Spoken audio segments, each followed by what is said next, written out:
Exactly, yeah. We've known one another now for, what, 20 odd years? Would be at least that, yes, if not a bit longer. Yes. And you've been a sole practitioner for the last 18 years? Correct. Yeah. And prior to that you were general manager of... Managing director of Edward Rushton New Zealand Limited, yeah. So your whole career is about being in the valuation of buildings, both commercial and private. Correct. Right.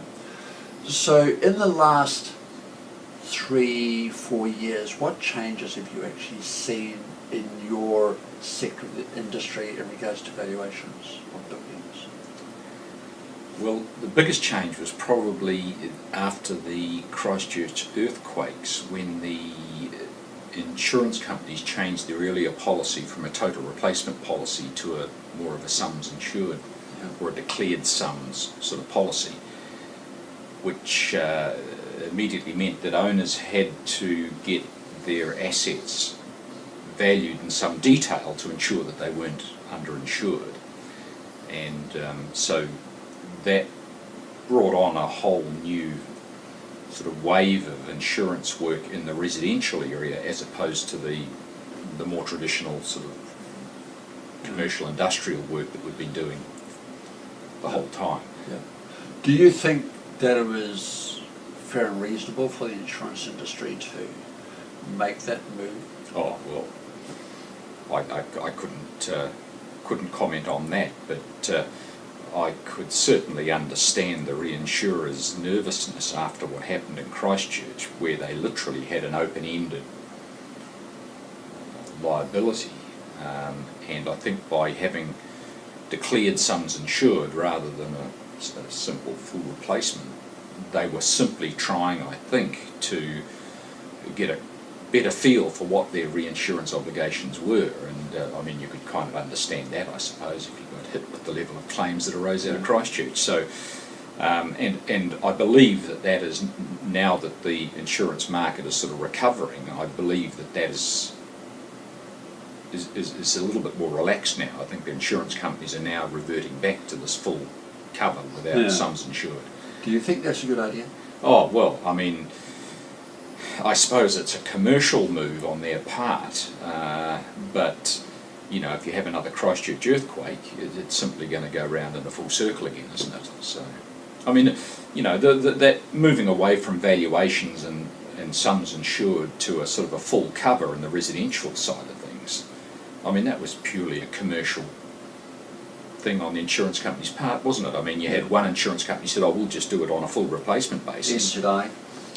Whoever started it, and then the others followed suit because they were getting market share because of that as a marketing tool. The reinsurers obviously were happy to go along with it until the consequences of that were, you know, sheeted home with Christchurch. And I think as a result of Christchurch, you know, there was this move back to sums insured, but you know, again, the marketing side of things is coming out again, and you know, there are, I think, Tower is one of them, and I think AMI as well has joined the ranks.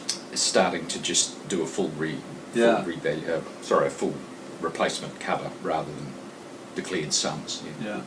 So one of the questions that many of my clients ask when they are doing evaluation on their property for insurance purposes, and I would stress that I point out to them I am not a valuer, but I would suggest to them that they use a value of somewhere between $2,500 to, say, $3,500 a square metre on a particular property, basically to cover me in the event that I am totally wrong.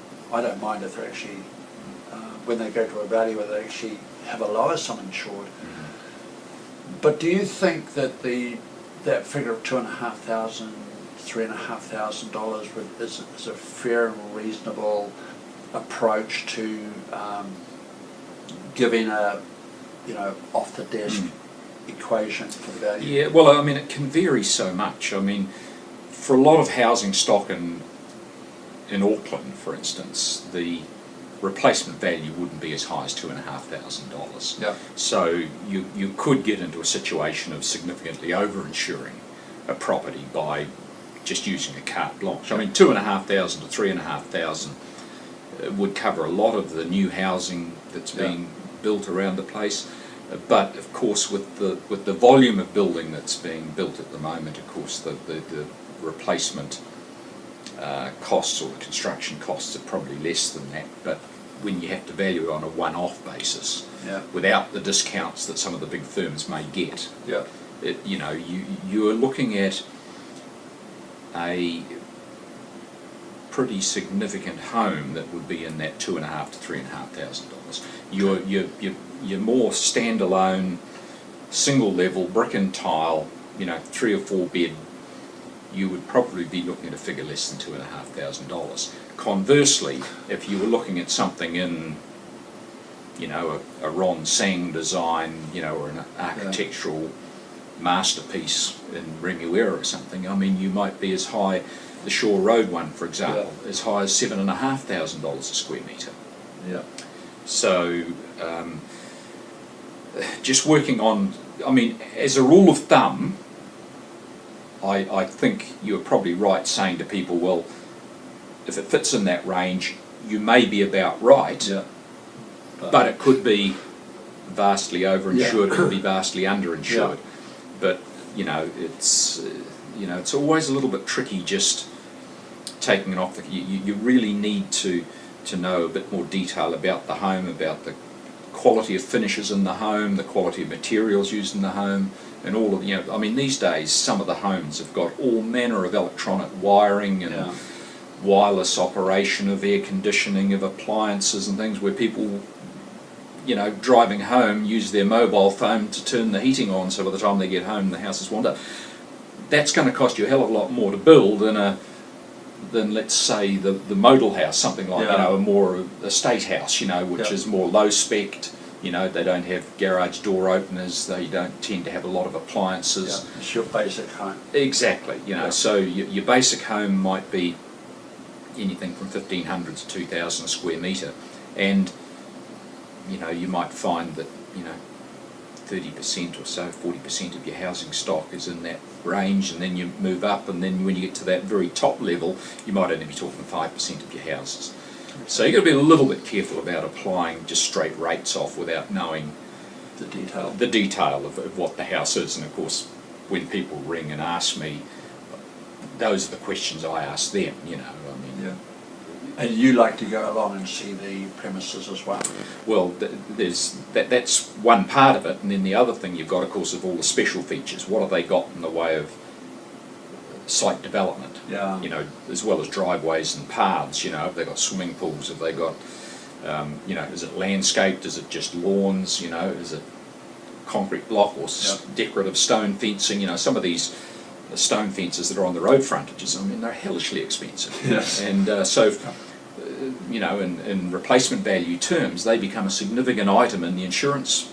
So, giving square metre rates on the house is one thing, but, how extensive is the site development? Because that also gets very confusing for a lot of customers, because they look at just the house, but then when I ask them about, okay, what have you got in regards to decks, what have you got in regards to driveways, retaining walls, etc. One of the big items that came out of the sums insured environment that followed the Christchurch earthquake was retaining walls. Yes. I mean, goodness me, there have been insurance valuations that I've had to do on residential properties where we've had to get structural engineers in to actually do the replacement sum on the retaining walls, because if they're engineered retaining walls, there ain't no square metre rate that's going to help you out there. They've got to be specifically valued and costed on a replacement basis by an engineer who knows what he's doing. Yeah. And then, of course, we had that case just not so long ago where the client actually had to drill down to bedrock before the city council would actually give Absolutely, and that's going to be the case where homes are built on reclaimed land, or land that's not natural, be it from historic slips or whatever, where you've got an accretion sort of situation arisen, and then they're now building on it. In the case of an earthquake, it all just turns to liquefaction and just literally runs away. So you know, if you have that sort of situation along some of the Auckland waterfront, you're going to have a few houses on stilts in the future, you know. Yeah. All gets a bit messy. But, you know, these are the issues that, again, going back to your square metre rates, Yeah. you know, you ain't going to cover yourself For in that. glory Yeah. if one of your clients has a loss and he's got those sorts of special features. And I'm thinking of that Shore Road property, which, you know, is really quite unique.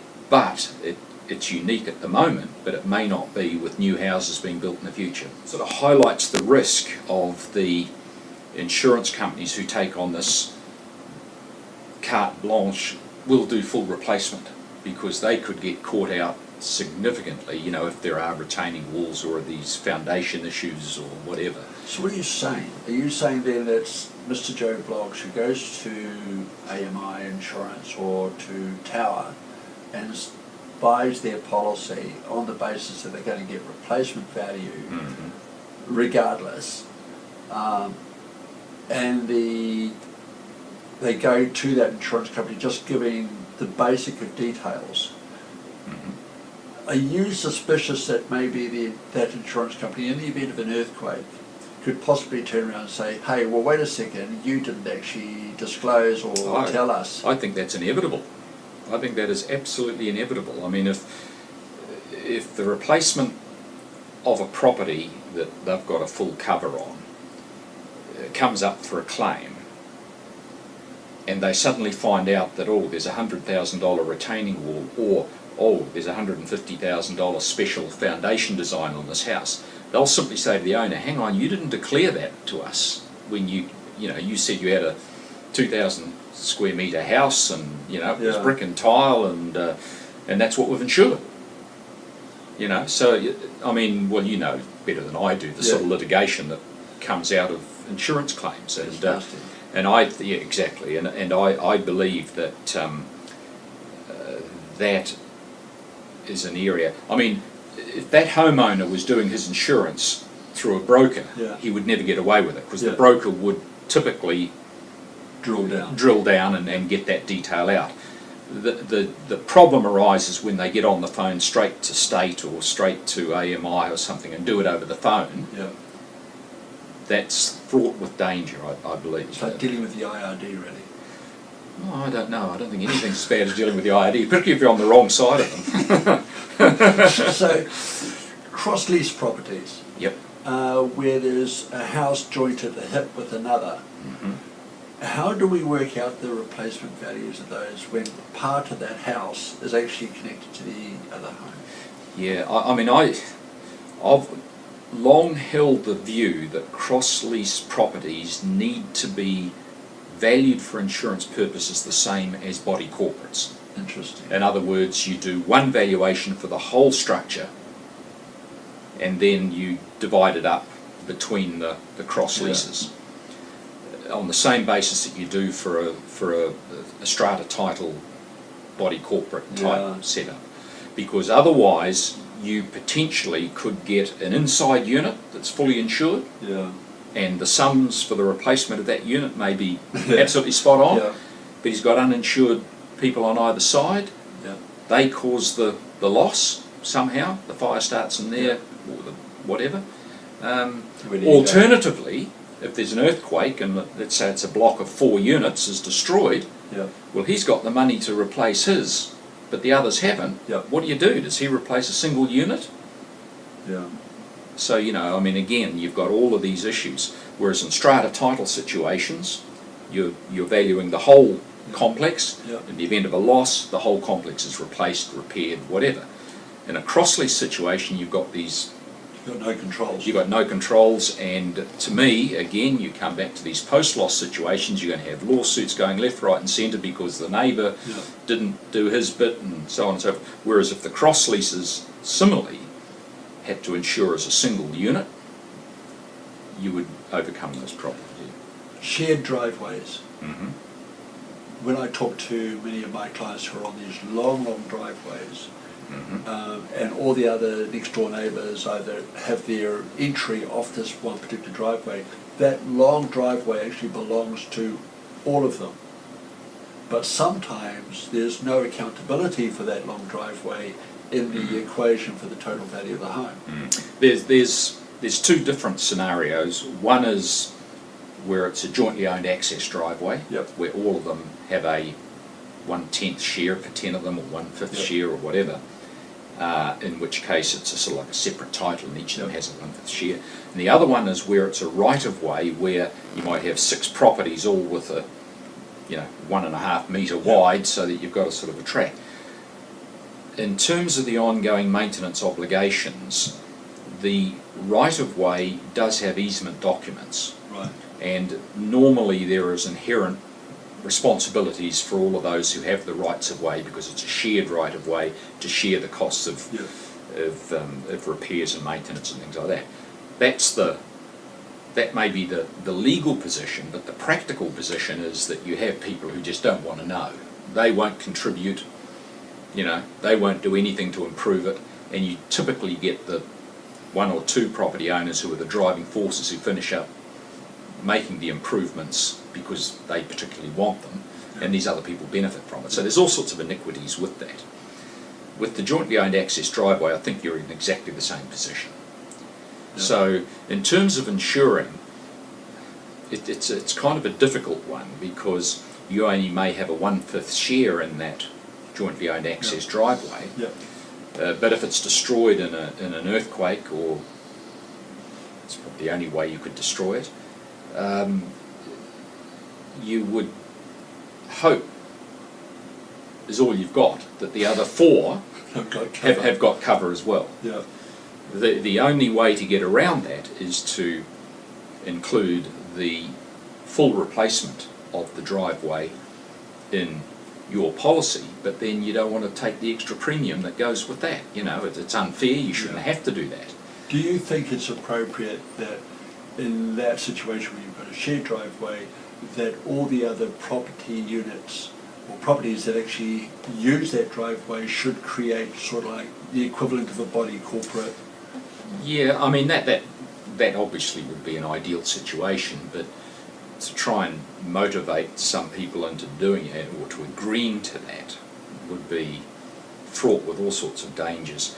I think the only practical thing you can do at the moment is to literally go to the other 4 owners and say, look, my insurance is up for renewal. I'm renewing 1/5 of the replacement of this driveway. I'm looking to you to do your 1/5, and so on. And if you're getting vertical nods from them all, with some degree of confidence, you can assume that if the driveway is destroyed, that there'll be 5 insurance policies contributing to the reconstruction. Because we don't want horizontal nods. No, if it starts going horizontal, you're in trouble. And unfortunately, there are always disputes in these jointly owned driveways and rights of way and things like that, because there are some people who, they just don't want to pay their share, they don't want to pay their contribution, and regrettably that's always going to be a problem, unless, like with the cross-lease situation, unless maybe legislation was amended to make it an obligation that, in a common driveway situation, that property owners are responsible for 1/5 of all repairs and all replacement in the event of insurance losses. Something that has teeth that the other owners can maybe, use to force recalcitrant sort of owners to participate and to pay their share and to do what they're supposed to be doing. Brian, thank you very much for your time, and I'm sure that the information that you've got will be greatly appreciated by all the people that will listen and watch. Okay, thank you. And it's been a real pleasure. Thank you very much. All right. Thank you. Cheers. All right. Cheers.